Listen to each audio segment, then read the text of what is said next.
When I was 65, I had really big trouble in the bathroom.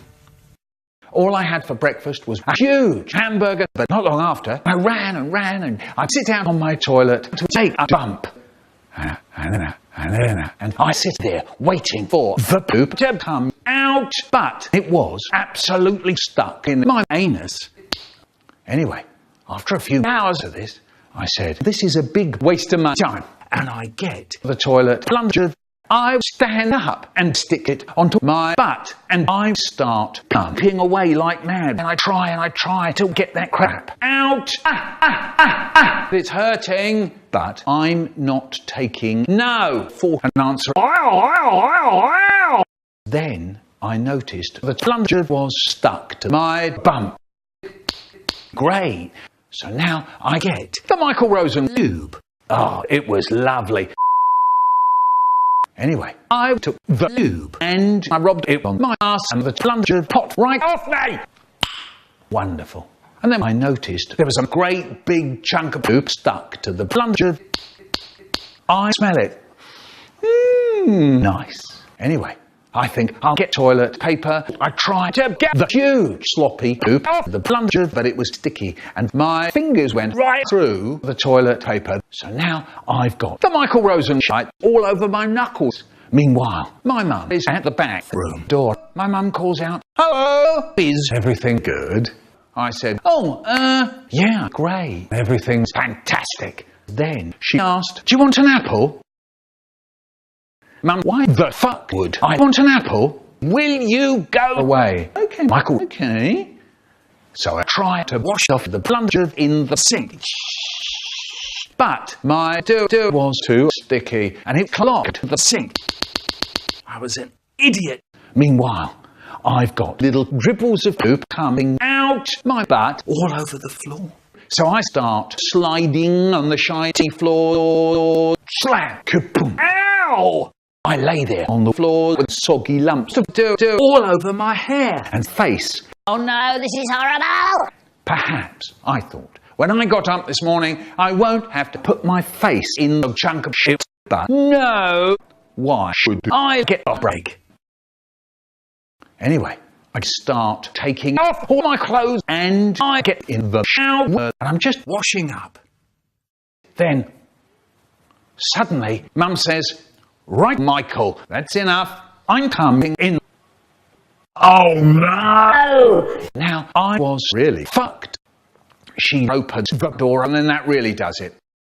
Would you believe it, Michael? I don't believe it, I really don't. Do we take a dirty shit in the sink and fiddle-diddle with the toilet plunger at 9:30? No, we don't. No, we don't. And why is your poop everywhere but the toilet? Mum, just wait a sec, I can explain. I was not fiddle-diddling anything. Mum says, you can't fool me. Why do you have lube? Shit. I've never felt quite so horrible in all my life. So that was that. I never saw Mum again.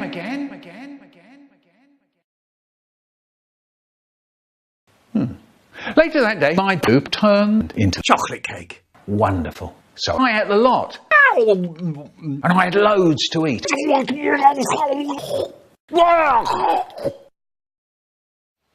The Michael Rosen tea time. At school, my friend Hans let one rip. And it was horrible.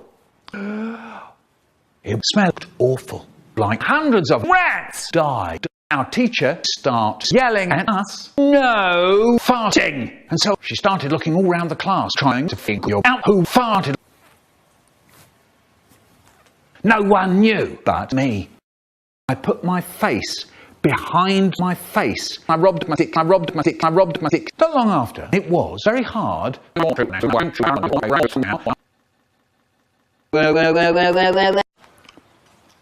The 15-year-old banana. Here's me, and my mum's just given me a banana. Trouble was, the banana was slippery and sticky, and the peel came off in soggy lumps that I scooped together and pushed into my mouth. And just like I thought, this is a rotten banana. Anyway, my mum says, eat it. And I say, don't want to. She says, eat it. And I say, keel over and die. You can't. And that's when I get into really big trouble. Dad's hand darted across the table. I'll finish it, he said. Oh yeah, you bet he said that. I'll finish it, he says. And Mum tries to be exciting. Look out. That was the blade of a knife. But my dad, what does he do? He stuffs a great big chunk of banana into his mouth, and then that really does it. His eyes pop out. Tea time. It's tea time. And we're sitting at the windmill, and my dad wants a chunk of plasticine in his butt.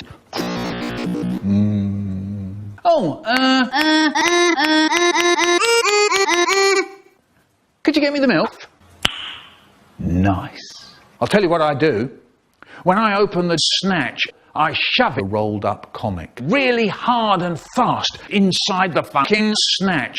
And then she starts the moaning. Can I come? I want to come. I sit down again. Then he wants butter for his great big arsehole. Could you get me the butter, he says. I get the thick cooking oil and fling it at him. That was really hot. And he just fell over and died. Suddenly, Tea Rocket came in, prepare for trouble. Make it double. To protect the world from Haribo's granddad. To unite all people in the back. To denounce the evil of truth. And love to extend our plums to the stars above Queen Eileen. Haribo. Tea Rocket blast off at the speed of light. So now, or there'll be no afters, and I've made something rather nice. I think you know what I mean. Michael Rosen, quite right. And I said, I don't care, Tea Rocket. Now, if you two don't stop it, I'm going to put you in a box with a lid and locks. Do you understand? So like, okay, don't worry about it. And everything was lovely once again. Wonderful. And then I had sex with a tomato. Presents. I gave my mum and dad all kinds of Christmas presents. I used to go round the shops for hours looking at chocolate gingers. Once I thought I'd made a breakthrough. I was at Sass the Ironmonger's, and there they were. 2 jug things. They were both breathing very, very quietly. Magic. So I bought these wonderful things, and I gave them to my mum and dad for Christmas. They said that they'd never seen anything quite so horrible. They were absolutely furious. And for a week or so after Christmas, they used to string me up from the wall bars. So I'd wall them from the wall bars. I'm probably still there. So spooky. Do you know, people say to me, if that's tail, how come your tail to tail, the tail? Fair enough, and I'll tell you. It's because Sir Fiddle Diddle came in, he had a jug full of oil and a bag of sandwiches. I like that. I was starving. All I had for breakfast was 1 apple and 15 razors. Sir Fiddle Diddle is now flicking drops of oil at me. I had to slide out from the wall bars. Got it. Wonderful. And then we ate tulips. Well, actually, we ate the sandwiches. In the mouth. It was fantastic. Once a boy called Richard came to school crying. We said, what's the matter? What's the matter? And he said his granddad can hypnotise people. And then he started crying again. He was a slimy little man, Richard's granddad. He had a shed with a skyfoogle in it. Mind you, my gran was a terrifying creature too. She gave me and my brother a chunk of poop in the mouth each. It was horrible. Dave said, my hamster can hypnotise people as well. So everyone said, yeah, I bet you can't. So he said, okay, playtime. So playtime. We all went onto the playground. He said, right, who wants to go?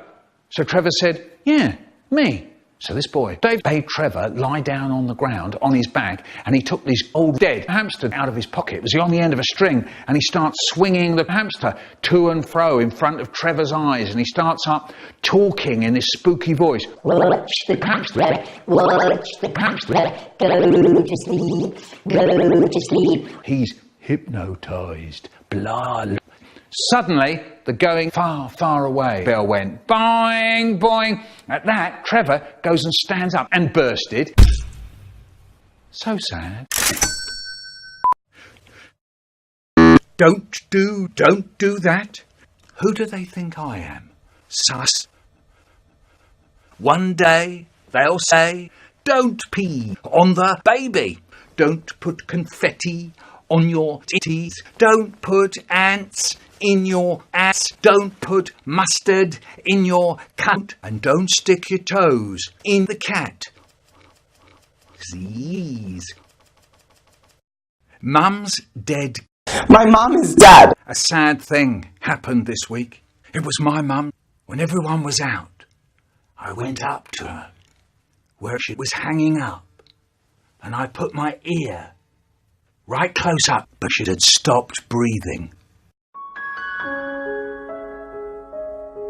I don't think Mum has noticed yet, and I don't know how to break the news to her. If I go up to her and say, Mum, you're dead, I think she'd be upset. I was 7. There was a gopher in the paper. So I'm sitting there and I'm thinking of this book I read at school about Michael Rosen, who gets thrown out and goes from house to house asking for somewhere to be knocked up. So I think, I could write a story like that. I called it Cunt Sauce. I sent it in and I won the competition and it was printed in the paper. Cunt Sauce by Michael Rosen, age 7 3/4. My mum and dad pleased me.